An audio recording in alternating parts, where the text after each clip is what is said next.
Olá, muito boa tarde. Começa agora o Agrimercado, mercado agrícola no meio do dia. E hoje o Agrimercado é especial. Este 7 de setembro é um duplo feriado para os mercados. Aqui no Brasil nós comemoramos o Dia da Independência. Nos Estados Unidos é comemorado o Dia do Trabalho. Portanto, as bolsas internacionais e a BMF Bovespa não operam nesta segunda-feira. Mas o telespectador não vai ficar sem informação. Nós estamos recebendo aqui nos nossos estúdios Vitor Caretoni, que é operador de commodities da Lifetime Investimentos, uma empresa de assessoramento de investimentos com foco no agronegócio. Vitor, boa tarde, obrigado por participar do nosso programa aqui, nessa gravação desse feriado aqui brasileiro e também nos Estados Unidos com as bolsas de Chicago e Nova York não funcionando. Seja bem-vindo ao programa, boa tarde. Obrigado, boa tarde, Silmar, boa tarde ao telespectador. Bom, e o nosso assunto com o Vitor, ele que é especialista nessa área, é proteção de preços agrícolas, a importância do hedging, a importância de travar preços. O produtor brasileiro tem uma leve noção disso, opera ainda pouco nos mercados de futuros, mas isso é extremamente importante e é uma garantia, muitas vezes, de rentabilidade na atividade agrícola, na atividade pecuária. E esse é o nosso assunto de hoje, um assunto extremamente importante. Está crescendo essa consciência da necessidade de proteção dos preços agrícolas. Existe até, em termos de política agrícola aqui, algumas exigências, inclusive dos próprios bancos, de que isso é extremamente importante, porque dá uma garantia adicional ao produtor de soja, de milho, de café, ao pecuarista, ou seja, praticamente todos os setores do nosso agronegócio. Isso é extremamente importante, esse tipo de operação. E esse é o nosso assunto desse programa especial, desse feriado de 7 de setembro. Vitor, a gente podia começar explicando para o nosso telespectador aqui como é que isso funciona, qual é o conceito da proteção de preços, o conceito de hedging aqui, para aquele telespectador nosso aqui que ainda não conhece bem ou não opera nesse mercado e gostaria de conhecer um pouco mais, até para lhe dar mais segurança quando ele quiser operar nesse tipo de mercados, seja mercados futuros, mercados à vista, mercados a termo, seja que nome se dê, mas tudo dentro do conceito de proteção de preços. Conta para a gente um pouquinho sobre isso. Vamos lá, Silmar. Bom, primeiro, deixar bem claro para o nosso amigo produtor aí que a Bolsa, ela está aí, na verdade, como uma ferramenta para nos auxiliar a fazer essas travas de preço. Tá? Ela está aí para nos proteger. O produtor brasileiro, como você acabou de comentar, ele não tem tanto hábito ainda de ir à Bolsa fazer essas travas. Conhece ligeiramente, porque normalmente o grande produtor, aquele que está mais profissionalizado, já faz isso, já faz essas travas com mais frequência. O pequeno produtor só ouve falar e acaba indo fazer fechar um preço à vista normal ali, ou um futuro, mas é sempre uma trava de preço fixa. Tá? Então, assim, o que a gente quer sempre levar, a ideia que a gente dá para o produtor é que você já tem bastante risco no campo, na sua produção, os preços oscilam muito, e assim, a Bolsa está aí para proteger. Normalmente, quando a gente fala Bolsa, o produtor fica com receio. Fala, não, isso aí é especulação, isso aí é cassino. Mas, na verdade, a produção dele está lá oscilando também para cima e para baixo o tempo todo. Tá? Então, a gente tem que entender, primeiro, que a Bolsa está aí para proteger, para minimizar esse risco que ele tem no campo. E, segundo, a gente gosta muito de se espelhar no produtor norte-americano. O produtor norte-americano, ele não é grande porque ele deu sorte. Tá? Não são grandes produtores porque deram sorte. Eles são grandes porque eles são profissionais. Eles usam várias ferramentas que fazem o negócio deles crescer constantemente. Uma das ferramentas, obviamente não é a única, é a Bolsa. Tá? Então, você vê que a Bolsa de Chicago é uma das bolsas mais movimentadas do mundo. Então, de novo, o que o produtor faz? Ele, no momento que ele vai plantar, que ele vai comprar os insumos, ele já começa a fazer travas de preço futuro. Também ninguém trava tudo de uma vez. Vai fazendo travas aos poucos para ir garantindo os preços. Então, você primeiro vai garantindo o seu custo de produção e depois você vai buscando aquele seu lucro. E um detalhe importante aqui, que isso não é uma coisa nova. Nos Estados Unidos, por exemplo, a Bolsa de Chicago deve ter mais de 100 anos, né? Com certeza, é de 1880 quase 150 anos. É antiquíssima, portanto, lá na Bolsa de Chicago. Chicago fica praticamente no centro da zona principal de produção agrícola e também pecuária dos Estados Unidos, é o meio oeste, que produz ali o grosso da produção americana. A Bolsa existe há todo esse tempo, isso faz com que o produtor americano, na verdade, utilize bastante e confie também naquilo que a Bolsa espelha. Ou seja, o que ela espelha? Eles põem um conjunto de fatores lá, que são refletidos nos operadores, que tem compradores, tem vendedores, tem um especulador, no bom sentido, lá, que é aquele sujeito que dá liquidez para a Bolsa. Perfeito. Né? Então, isso realmente dá peso e dá credibilidade para esse tipo de mercado, né? Perfeito. E essa é a grande diferença das bolsas brasileiras, né? A gente tinha no passado aqui no Brasil, a bolsa era a Bolsa do Rio de Janeiro. e ela tinha pouca liquidez. Então, quando você tem um mercado pequeno, ele sempre está muito sujeito à especulação. Qualquer especulador um pouco maior pode manipular os preços. E a gente tem casos aqui no Brasil que aconteceram no passado. Então, normalmente, quando se fala de bolsa aqui no Brasil, o pessoal já fica um pouco receoso. Isso aí já é passado. Hoje, para você ter ideia, na Bovespa, na BMF Bovespa, se negociam aí mais de 3 mil contratos de milho por dia. Cada contrato são de 450 sacas. Então, são mais de 3 mil caminhões que, em teoria, são negociados ali todo dia. E a gente tem uma outra grande diferença também dos Estados Unidos para o Brasil. Lá, a malha deles logística, ela funciona mais redonda do que aqui. Aqui no Brasil, o país também é tão grande quanto os Estados Unidos, mas a produção está mais espalhada e muito dependente de rodovias. Portanto, o frete acaba impactando e, às vezes, a Bolsa de São Paulo não reflete com precisão os preços lá em Sinop. Então, esse é um dos motivos também da Bolsa Brasileira ter ficado um pouco de lado. A gente vai falar um pouquinho mais sobre cada bolsa, que são duas bolsas importantes aqui para o nosso produtor. Uma é a BMF, aqui em São Paulo, aqui refletindo condições do mercado brasileiro, e outra é Chicago, aqui tem a Bolsa de Nova York também, praticamente Chicago aqui, que tem uma importância muito grande para o nosso tipo de agricultura. Mas antes disso, eu gostaria que o Vitor nos desse uma noção aqui dos instrumentos que são utilizados ali, do linguajar que é utilizado nesse tipo de mercado. O produtor tem uma noção um pouco melhor de como é que isso funciona na prática, ou seja, aqueles conceitos que o operador todo tem no dia a dia, né, mas que o produtor realmente não tem essa familiaridade. Quais são os tipos de operações, por exemplo, mais utilizados numa bolsa de futuros, por exemplo? Tá. A gente tem basicamente 3 tipos de produtos que você pode negociar na bolsa, seja ele para milho, para soja, para boi ou para dólar, por aí vai. Primeiro são os contratos NDF, que são aqueles contratos que o produtor até está um pouquinho mais familiarizado. São os contratos onde você negocia um preço futuro e vai ver se deu lucro ou prejuízo lá na frente. Tá? É um contrato que normalmente não te pede margem de garantia, não tem ajuste diário e vai te dar um lucro ou um prejuízo na data de vencimento. Você tem os contratos futuros, que são contratos muito mais líquidos, negociados direto na bolsa e não com uma mesa de um banco, tá? Você vai direto na bolsa e coloca a sua ordem. Esses são os contratos futuros que chamam margem de garantia e tem ajuste diário na conta do produtor. Ele tem um operacional um pouquinho mais chato, que é esse ajuste diário, todo dia pode entrar ou sair dinheiro da conta. Por outro lado, ele é um contrato mais barato de se negociar e muito mais flexível. Você pode comprar agora de manhã e se arrependeu à tarde e sair da sua posição, de uma maneira muito fácil e com custo baixo. E a terceira via são os contratos de opções. Tá? E aí o contrato de opções a gente pode montar N instrumentos e a gente gosta de enxergar assim, contratos de opções é um terno sob medida. Tá? Você não tem o que é melhor ou o que é o pior, tem qual que é a realidade do produtor naquele momento e a gente vai desenhar uma estrutura para ele. Nas opções a gente tem basicamente as calls, que são as opções de compras, e as puts, que são as opções de venda, que é a que o produtor mais conhece. E aí a gente vai fazer N operações com elas. Bom, a gente vai para um breve intervalo. No próximo bloco aqui, a gente vai dar alguns exemplos também desse tipo de operação e falar também sobre a importância de duas bolsas que têm mais a ver aqui diretamente com o nosso produtor, com o nosso agente comercial aqui do agronegócio, que é a Bolsa de São Paulo aqui, a BMF Bovespa, hoje interligada, a Bolsa de Mercadorias com a Bolsa de Ações, e a Bolsa de Chicago, lá na própria cidade de Chicago, que tem uma importância extraordinária, em termos globais, uma bolsa com mais de 100 anos, que também permite operações aqui diretamente para os brasileiros. A gente vai para um breve intervalo e voltamos em seguida. De volta com o Agrimercado, o mercado agrícola no meio do dia. Hoje o programa é especial aqui, um programa gravado, hoje é feriado aqui no Brasil, não tem mercado aqui, também nos Estados Unidos, não operam as bolsas de Chicago e Nova York, portanto um dia sem operações dos mercados internacionais e nos mercados nacionais. Então a gente gravou também aqui para falar um pouquinho sobre o preço do leite, um preço que é atualizado aqui, temos de levantamento uma vez por mês aqui pelo CPEA.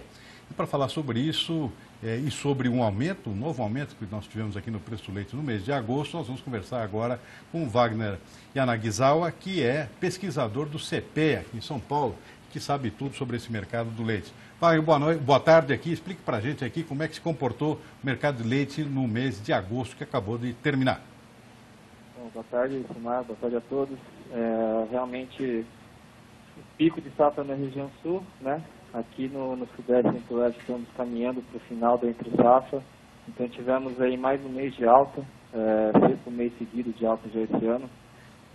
Mas através da nossa pesquisa com nossos colaboradores, a gente já tem uma noção de que esse mês provavelmente vai ser o pico do ano. Né? Chegamos aí com média líquida quase R$1. Então, provavelmente esse preço vai ser o pico desse ano já, se preparando para a estabilidade para a queda dos preços nos próximos meses. O Wagner, nós tivemos agora também uma melhora do preço internacional do leite. Estava lá embaixo, lá em função do excesso de oferta, deram uma enxugada na oferta, o preço voltou a subir. Isso teve algum reflexo interno também, não? Ou pode ter? Na verdade, a nossa questão esse ano no mercado interno é com relação à demanda, né? Então, essa oferta internacional, a gente acredita que vai ter um reflexo um pouco menor, um impacto um pouco menor no cenário interno. Mas, com relação ao mercado internacional, a gente teve aí um diferencial nos nossos últimos dados, que depois de 15 meses de déficit na balança comercial, nesse último mês agora a gente conseguiu ter um superávit, né? Principalmente pelo aumento das exportações do leite em pó e leite condensado, que aumentaram bastante, teve um aumento de 110% esse mês com relação às exportações. Em contrapartida, a importação ela teve um recuo de 15%. Então, dessa forma, a gente conseguiu, depois de 15 meses, ter um superávit aí na balança comercial pela primeira vez. Muito bom. Agora, Wagner, conta pra gente aqui qual é a tua expectativa para setembro ou eventualmente para outubro também. Você já tem na ponta da língua aqui uma bola de cristal aqui para nos dar uma ideia de comportamento desse mercado para frente? Sim, a gente tem um bom balizador que é a nossa pesquisa com relação às expectativas, né, dos nossos colaboradores para os próximos meses. E esse mês a gente tem que quase 50%, quase metade dos nossos colaboradores já estão esperando queda para o próximo mês. E outros quase 30% e esperando já estabilidade. Então a gente está num cenário onde quase 80% dos nossos colaboradores já estão esperando então queda ou estabilidade nos próximos meses. Então por isso a certeza, quase certeza de que provavelmente esse mês de agosto foi o pico do ano de preços. E já vamos preparar já, né, para a entrada da safra aqui na região sudeste e centro-oeste, então a oferta de leite vai aumentar, então os preços já começam a cair mesmo. Bom, a gente fica por aqui então, já temos aqui uma tendência dos preços. A gente conversou com o Wagner Yanagisawa, que é pesquisador do CPEA, conversando com a gente aqui sobre as tendências, a situação e as tendências do mercado do leite. Obrigado, Wagner, até uma próxima oportunidade. Uma boa tarde para você. Obrigado pela oportunidade e até a próxima. Bom, eu continuo aqui conversando aqui no estúdio, está presente aqui ao vivo o Victor Caretoni, que é operador de commodities da Lifetime Investimentos, um escritório de assessoramento de investimentos com foco no agronegócio, com foco no produtor agrícola, nos comerciantes que operam nesse mercado, os principais produtos do agronegócio brasileiro. Vitor, a gente deu num primeiro bloco aqui uma conceituação sobre o que é o mercado de commodities, a sua importância. Conta um pouquinho agora sobre o funcionamento prático aqui, começando aqui pela nossa bolsa. A bolsa BMF Bovespa, com sede aqui em São Paulo, é a principal bolsa brasileira, eu creio que da América Latina também. Como é que estão funcionando os principais contratos aqui? Quais são os contratos que são operados na Bolsa? Quais que têm maior liquidez? Quais o que você recomenda aqui que possa ser operado aqui com certa segurança pelo nosso amigo produtor que nos ouve aqui no Agrimercado? Silmar, basicamente o que a gente tem na Bolsa hoje com mais liquidez aí para se operar são os contratos de milho e de boi gordo, tá? A gente tem também contratos de café, mas em determinados momentos ele ganha liquidez, ele fica movimentado e às vezes ele para, então é um pouquinho mais arriscado. Soja, existe um contrato espelho, tá? Que é um contrato que é o preço de Chicago trazido aqui para o Brasil, mas assim, liquidez muito baixa, infelizmente, tá? Então assim, a gente tem que trabalhar com o que a gente tem aqui. Se a gente vai falar de BMF Bovespa, vamos pensar em milho e boi gordo. Ou seja, café tem essa dependência de Nova York também, mas soja bem mais de Chicago, né, no caso. Com certeza. Então, boi e milho. O contrato de milho está crescendo, o número de operações? Está crescendo, está crescendo bastante. E boi bastante. a gente já tem uma certa noção de que é um contrato já mais antigo, né, bastante dinâmico. Isso. Você usa bastante. Agora, milho realmente é mais recente, digamos assim. É mais recente. Eu comecei a operar lá no começo dos anos 2000 ali, e eu cheguei a operar contratos de milho no passado. Tive bastante problema para sair, o spread, quer dizer, a diferença entre o comprador e o vendedor era grande, então aquela operação que podia dar um lucro, isso estava falando de operações de curtíssimo prazo, tá? A operação que podia dar lucro acabava virando prejuízo por conta dessa saída que não era possível. Hoje isso aí mudou completamente, tá? Então a gente é um contrato dolarizado hoje, né? Não, o contrato de milho é em reais. É em reais. O contrato de milho é em reais. O soja que é dolarizado. Soja é dolarizado, o contrato de milho é em reais, normal. Sofre muita influência do dólar, claro, principalmente agora na segunda safra, que é quando a gente abre a janela para exportação. Mas é um contrato em reais, cada contrato são 450 sacas, tá? Então são 27 toneladas, é uma carreta. Hoje, a gente tem aí uma média de uns 3 mil contratos negociados por dia de milho na BMF Bovespa. Tá? Que é bastante produto, é bastante volume. Em dias mais quentes, aí, a gente chega a ver 4.500 até 5 mil contratos.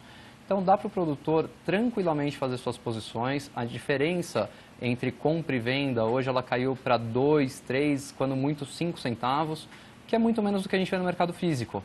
Né? Quando você vai vender ou quando você vai comprar no físico, você tem diferenças de 10, 20 centavos. A Bovespa, na BMF Bovespa, hoje a gente tem uma faixa menor de preço para operar. E no boi gordo a mesma coisa, tá? Um contrato que já vem com bastante liquidez também, são vários vencimentos, volume bom, diferença de preço também muito pequena aí, o boi está valendo hoje 145 arroba mais ou menos. A gente tem uma diferença percentual entre compra e venda muito parecida com a do milho. Claro que por ser um contrato que vale mais dinheiro, estamos falando de mais centavos, mas percentualmente é a mesma coisa. Existe também na BMF Bovespa um contrato futuro de dólar, né, de câmbio. É bastante usado também pelo setor agrícola? Esse é muito usado por todos, tá? Não só pelo setor agrícola, aí você vai encontrar todo mundo aí. Você vai encontrar desde o trader que está operando para ganhar meio centavo de dólar, às vezes 0,20 de dólar, até o importador de máquinas, o exportador, o produtor agrícola, todo mundo. Você tem o contrato cheio de dólar e você tem o mini dólar. O mini é o mais negociado, cada contrato são 10 mil dólares. Então a gente vai operar múltiplos de 10 mil dólares assim, na quarta casa decimal. Contra uma operação que se faz usualmente num banco, alguma coisa assim, quer dizer, o seu potencial de entrar bem na operação e sair bem é muito melhor em contratos futuros. Se um produtor, por exemplo, ele pode tanto operar diretamente num produto agrícola, seja milho, seja boi, por exemplo, ou pode travar simplesmente o próprio dólar.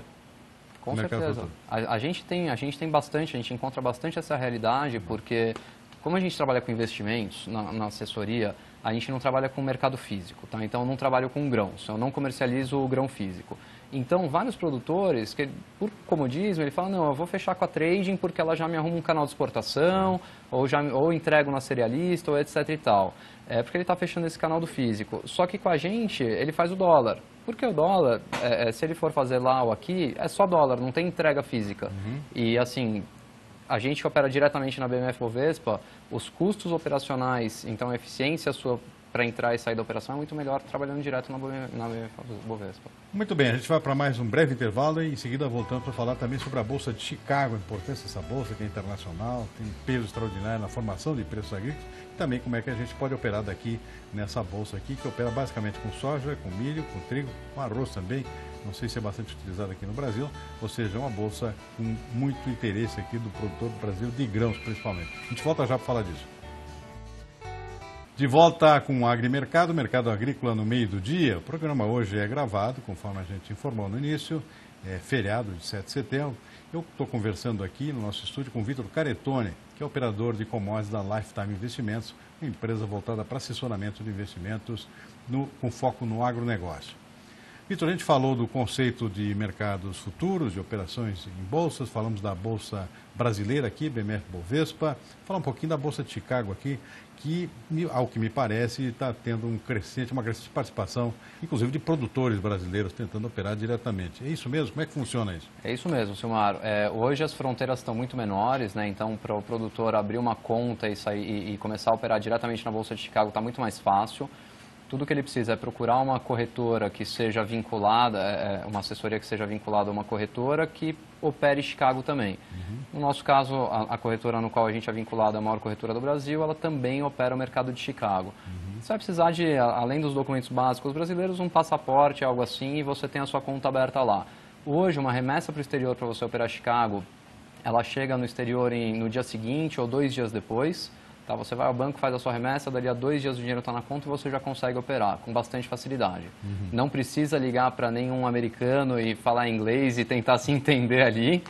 Você fala com a gente mesmo ou com o corretor aí da sua preferência, da sua corretora, e ele faz a operação direto, com a tela aqui na mesa mesmo. O depósito inicial que ele faz para chamar depósito das margens, lá, ele pode fazer em reais isso ou tem que ser em dólar? Não, sempre em dólares. Em dólares. Sempre em dólares, porque esse depósito é feito lá. Para ser feito lá, ele precisa ter enviado o recurso. Então ele vai enviar o recurso em dólar e isso obviamente já vai contar, todo produtor, principalmente o de soja, ele tem uma proteção, ele tem que fazer alguma proteção em dólar. Tá? Então, no momento que ele envia esse dinheiro para a margem, uma parte do capital dele já está dolarizada, ele já está automaticamente fazendo essa proteção, tá? A um custo até menor do que você tentar fazer uma proteção de dólar aqui. Nesse caso aqui, o perfil do produtor já é um pouquinho mais de produtor de médio a grande porte, ou um pequeno também pode operar? Olha, Silmar, hoje para você abrir uma conta no exterior, com 10 mil dólares você consegue. Então, assim, está acessível hoje a qualquer produtor. É claro que, assim, você vai ter que fazer remessa para o exterior, depois trazer dinheiro de volta. Então, volumes muito pequenos não se justificam. Tá? Mas qualquer coisa acima de 60, 70 mil sacas de soja, é perfeitamente viável você pensar em fazer já a operação lá fora.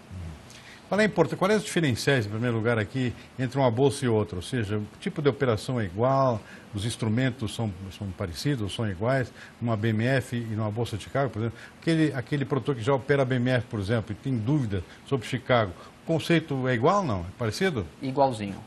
A mesma coisa, a gente tem os contratos futuros, os contratos de opções. A diferença é que não tem o ajuste diário, esse tipo de coisa, mas assim, conceitualmente é a mesma coisa. Você vai ter a grande diferença qual que é? A gente estava falando no bloco anterior, no milho aí a gente tem uma diferença entre o comprador e o vendedor de 2, 3, às vezes 5 centavos. Em Chicago a gente está falando de meio centavo na diferença, então dá para você negociar bem, achar um bom preço. E o produtor americano usa bastante a bolsa, né? Acho que praticamente 100%, né? Adoidado. Ali, qual que é o padrão, né? A gente pega o produtor, no momento que ele vai fazer o plantio, que ele está comprando os insumos, ele costuma travar cerca de 30% da sua produção, para garantir grande parte do pagamento das contas. Tá? Se der algum crash, ele tem um dinheiro garantido. Conforme o mercado vai evoluindo, daí aí achando bons momentos. Então, o mercado de hoje, por exemplo, mês de setembro, é um mercado em tendência de baixa, a área de análise ela sempre nos fala, bom, é mercado em tendência de baixa, então você deve achar os momentos de alta para vender. Não esperar que a soja volte a 10 o bushel ou coisa assim, esperar altas para vender. Então, o que o produtor americano faz? Ele espera essas altas e vai adicionando mais contratos na ponta vendida. Dificilmente perde dinheiro. Olha, Silmar, não é que dificilmente perde, mas a questão que a gente tem que sempre ter em mente quando a gente faz hedge é que ela é uma soma, ela é uma soma zero. Né? Então, quando ele está ganhando de um lado, ele está perdendo do outro. Eu digo dificilmente perde dinheiro na lavoura porque ele trava praticamente o custo. Perfeito, né? É isso que eu queria dizer. Ele raramente perde dinheiro no bolo, no total. Então, assim, ele sai totalmente daquela especulação. Em anos que o mercado explode, que anda muito, ele pode não ganhar tanto dinheiro, mas em anos que o mercado quebra, ele não fica quebrado. Então ele continua no ano seguinte produzindo. Essa é a importância realmente de travamento de preço, que a gente titula aqui de proteção de preço ou hedging, que é o termo utilizado pelos americanos. Vitor, olha, muito obrigado pelas informações, extremamente útil para o nosso produtor aqui que quer avançar no seu estilo de comercialização, cada vez mais profissional. Isso é extremamente útil, eu agradeço muito a você, uma boa tarde e obrigado pela presença. Eu que agradeço, obrigado ao telespectador. Tendo qualquer dúvida, só entrar em contato também para ajudar. Muito bom, os contatos estão aí na tela do Lifetime Investimentos, pode dar detalhes adicionais sobre essa importância da proteção dos preços agrícolas. E o Agrimercado termina por aqui, mas eu volto ainda nesta segunda-feira, feriado aqui, com o consultor Terra Viva, e edição também especial. A gente vai conversar sobre infraestrutura e logística com o Luiz Cláudio Santos, diretor de Logística e Infraestrutura do Grupo CGG. É às 8 da noite. A gente volta em seguida.